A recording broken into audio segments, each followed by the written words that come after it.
Hello everybody, welcome back to Literature in Robes. It's Jared once again to discuss some more reading today with you guys. Thanks for joining me. Thank you. Today we're going to discuss a new book written by Ken Follett, who is a very prolific writer. He's been writing for a very long time. And the name of the book is The Armor of Light. Here we go. Might as well just pull it down off the shelf. Pretty standard cover here. And basically this here has something to do with spinning thread and helping tailors to make outfits quicker. Technology is becoming a thing in the Kingbridge Series. It's a series of novels that Ken Follett wrote about Dark Ages England. He did a lot of research. A lot of this is a snapshot of periods in time throughout England. Ken Follett has these books. He writes a lot of different books about history, and he's a big historical fiction author. He wrote some books about the world wars and the families and the people that lived during the time, the different types of folks and the different types of struggles that they had to go through to live in that time period. Gives you a snapshot of what life was like for certain people, how work was a labor day in and day out. It just really opens the eyes to a lot of things. Now, Ken Follett brought the Kingsbridge novels to the forefront of his writing when he wrote a novel called The Pillars of the Earth. Ta-da! And it is a magnificent book. It is full on 5 robes out of 5 robes for me. It has always been that. It's been one of the books that I have read that just keeps coming back to mind. The story never really goes away. I really enjoyed The Pillars of the Earth, the characters, the plot, the information that you take in. You learn about how cathedrals are made and how life is, how they built things with very little engineering knowledge. And yet they had people that were smart enough to solve some of these problems. And that's virtually how society grew, is from creative minds and people who think of invention and ways to make life a little bit easier. That was easy. So in the Kingsbridge novels, we experienced several different things as time passes by, from the early thousands to the 1100s, 1300s. You really get an idea of what life in England was like in terms of religion, in terms of what a worker's life who lived in like a feudal society, royalty that were constantly kicking down on the peasantry. There was a lot of injustice in the church, a lot of corruption in government and church. People with power, often who don't have their power checked, will run rampant without any sort of repercussion or consequence. It's just straight mean. You see how the struggles between the main characters and the main villains, and somehow there's a natural consequence that comes to these people who have been mean to others. And it's just brilliant writing.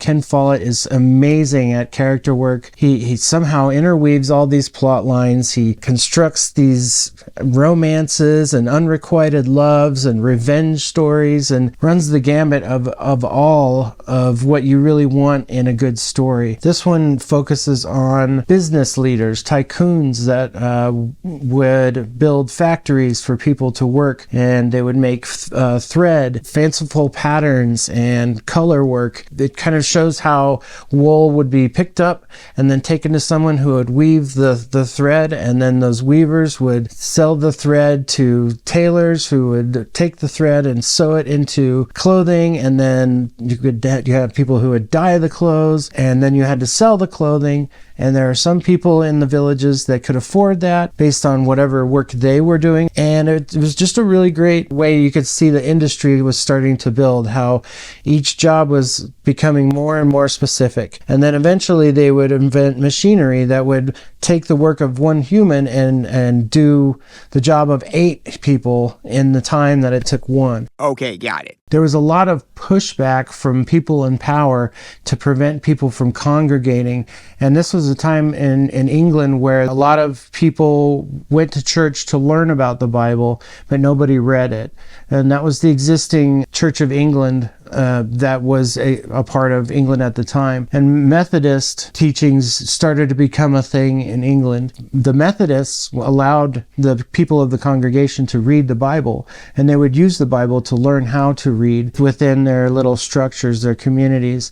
And there was a lot of pushback from the Anglican Church that was in England already, stating that people shouldn't be able to interpret the words of the Bible without a clergyman who was there to ensure that the information was being interpreted correctly. Hopefully you can find the inherent issues in that. Yeah, that sounds bad. Having to trust people with power with the information that may be true or may be just simply slightly changed to benefit those in power and to keep those who have no power down from gaining any self-efficacy or agency within their own communities. And over about a 30-year period, this story is told, and it's kind of the pre-industrial stage in England at this time. So it's just really a fascinating book. You learn a lot of things. The characters aren't real, but they're very well created. They're very well rounded. You definitely understand where the motivations are coming from. You feel compelled to keep reading about them because they're very interesting. You want to know how they're going to get out of the challenges that those in power have set against them. Ken Follett always weaves a fantastic tale in all of his Kingsbridge novels. A couple things that I learned about was that they didn't used to call screwdrivers screwdrivers. They used to call them turn screws. A spinster that used to collect wool and make it into yarn or thread was called a spinning jenny, which is really interesting. I don't know. They give a machine a person's name almost, a spinning jenny. Or maybe the word jenny came from the machine. Who knows?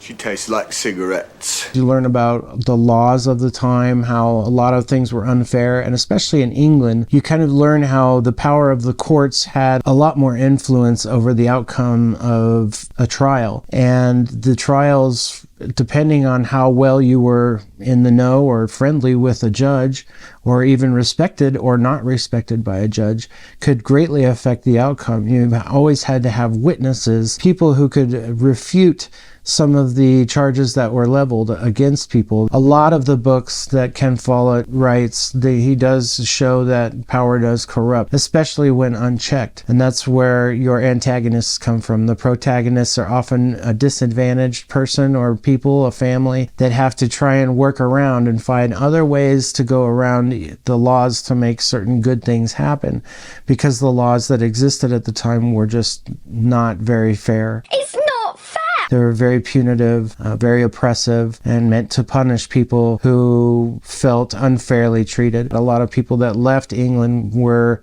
upset about the king, about the clergy, and about how justice was met out in England at the time. If you had money, then you would take care of those with money. If you didn't have money, then who knows what would happen to you or your family. The worst of the consequences were either death, or at this time they were shipping people, prisoners, to Australia, to the prison camps in Australia. More often than not, you wouldn't ever see your family member come back. There was no way for them to come back without them doing their time and then somehow earning money in a slave colony to pay for passage to get back to England. It just wasn't going to happen. And basically that's just one of those things that is written about in history that is unfortunate.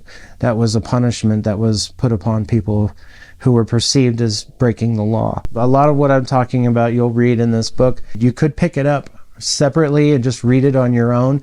All of the Kingsbridge novels are like that. They stand alone just fine. My absolute favorite, again, is Pillars of the Earth. That is such a flawless first golden gem of a book. It just is such a beautiful story. You laugh, you cry, you really feel connected to these characters. You feel personally invested in the strife that they are going through. You're angry at the people that they're angry with, and you just really try to hope for something good, and more bad happens, and yet somehow the whole story comes back around, and it's just got the most incredible ending. And it really kind of follows that formula for each of the books. The thing that kind of brings them and separates them are the characters and the things that are being invented or created or discovered in that time period that Ken Follett is writing his story in.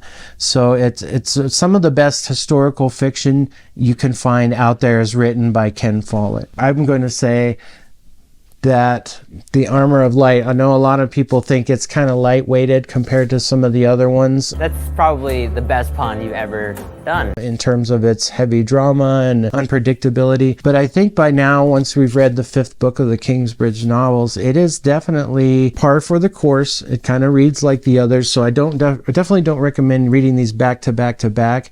Give yourself some time in between them to let the other story kind of go away and then visit them again. It's one of those that you can just kind of pick up and, I mean, there's big books. They're like 800 to 1,000 page books. You just have to grow a pair and do it. But they're just so involving. It's not hard to want to pick up the book. It's hard to put it down. It's really just gripping reading. As soon as Ken Follett starts introducing you to the characters, you start liking them. You start finding ways to enjoy who they are. I want to give The Armor and Light, book 5 of the Kingsbridge novels, a 4.7 out of 5 robes.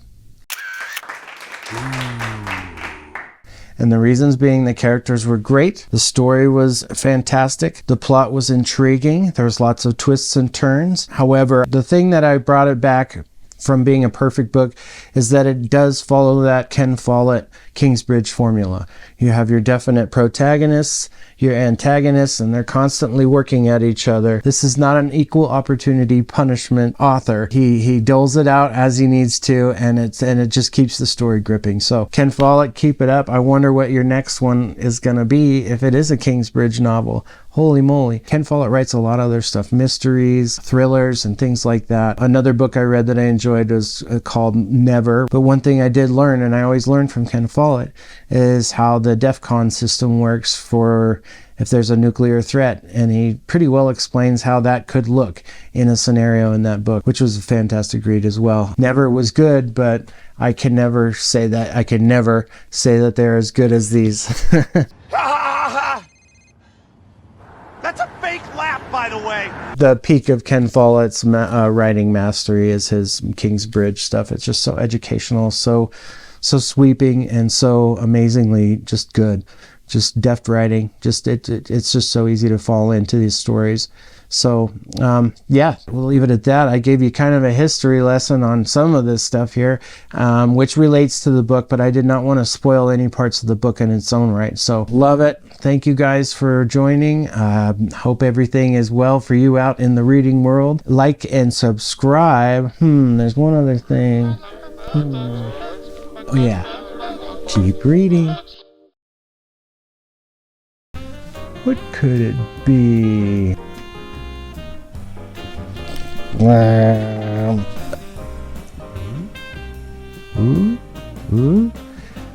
The police are coming.